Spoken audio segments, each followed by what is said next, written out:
Kwekwe, bonjour. 215 enfants. On ne connaît pas leur nom, ni leur visage, mais Dieu les connaît, oui, je le crois. On a toujours peur de ce qu'on ne connaît pas. On a peur de ce qui est différent de nous.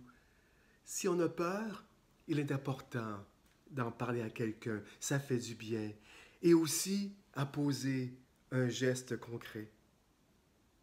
Ce qui s'est passé avec ces enfants en Colombie-Britannique, c'est pas quelque chose qui devait se produire. Et on va se mettre ensemble pour que ça n'arrive jamais plus. Pourquoi ces enfants sont morts, maman? Où était Dieu dans tout ça? Des enfants qui meurent sans leurs parents, dans l'oubli, sans nom, des sœurs et des frères qui ont perdu un être cher, jamais revenus à la maison, des parents qui attendent une réponse qui n'arrive jamais. C'est pas normal. C'est pas correct. Avec toi, je pleure. Et j'ai besoin d'en parler à quelqu'un qui saura bien m'écouter. Ces enfants, ce ne sont pas des numéros. Où était Dieu dans tout ça? Il était dans la fosse avec ses enfants. Dieu ne nous abandonne jamais. Il pleure avec nous. On sait que le mot enfant signifie celui, celle qui ne parle pas encore. Des voix s'élèvent pour prendre la parole au nom de ces enfants à jamais muets. Des cris s'élèvent dans la nuit, le silence est brisé, les ténèbres se déchirent, la lumière et la sagesse des peuples autochtones se font entendre. Nous avons tant à apprendre. Et avant de parler de réconciliation, le chemin du dialogue, le long chemin du dialogue et de l'accueil sont à parcourir ensemble. Tu sais, les livres d'histoire de ma jeunesse ne m'ont pas appris beaucoup sur les peuples autochtones. L'ignorance est la mère de tous les vices. Connaissons-nous la terre traditionnelle sur laquelle nos pieds sont posés?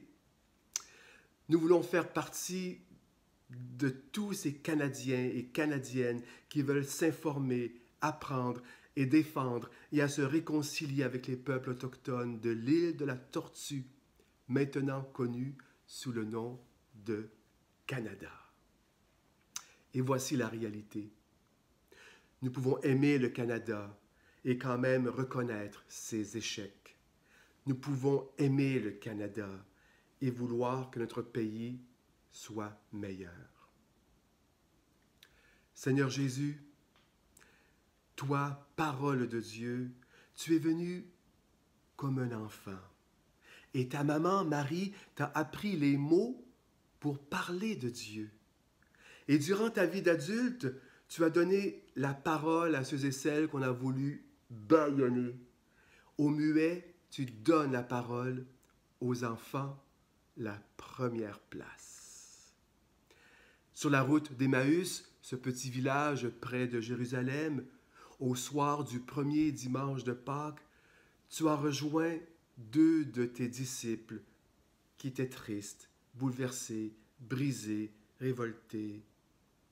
Ils ne savaient pas que tu étais encore vivant, que tu étais ressuscité. Leurs rêves brisés, ils ont quitté Jérusalem, la ville sainte.